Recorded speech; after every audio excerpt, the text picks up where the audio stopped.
Radio Classique, Social Echo. Pour mettre vos valeurs en action, la Fondation Caritas France accompagne la création de votre fondation personnelle. Bonjour Christine Quentin. Bonjour Nicolas, bonjour à tous. Social Echo sur Radio Classique avec le quotidien La Croix. Les Doigts qui rêvent, c'est plutôt un drôle de nom pour une association, mais finalement assez logique puisqu'elle édite des livres tactiles et illustrés pour enfants nés aveugles ou malvoyants. Oui, c'est une aventure associative initiée il y a 20 ans par des parents d'enfants malvoyants et un instituteur qui a dû prendre en charge une classe à Dijon avec des enfants aveugles ou très malvoyants et sans pouvoir s'appuyer sur aucun livre adapté puisque ça n'existait pas. Parmi ces enfants, il y avait la petite Amandine, à 5 ans et demi, elle était pensionnaire, aveugle, autant dire qu'elle était perdue dans l'établissement et c'est pour elle que Philippe Claudet, l'instituteur aujourd'hui en charge des Doigts qui rêvent, a créé sur sa table de cuisine un petit ouvrage avec des matières différentes à l'intérieur afin qu'elle ait un support d'entrée, comme il le dit, dans la conscience de l'écrit. De fil en aiguille, cette maquette s'est faite remarquer. Philippe Claudet a été encouragé à se lancer dans la démultiplication de son ouvrage.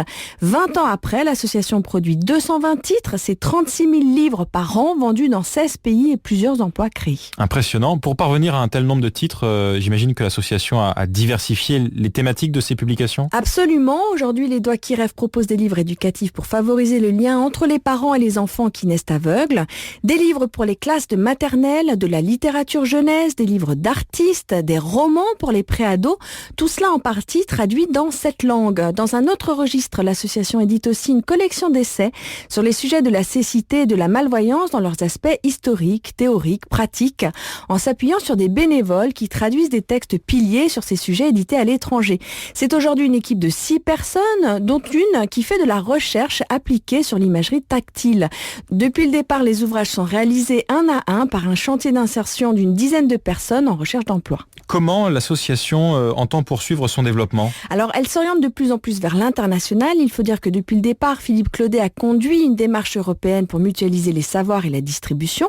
Chaque livre nécessite 3 heures de main-d'œuvre, soit un coût de production de 140 € par livre, un prix que des associations allemandes, américaines, italiennes sont prêtes à payer.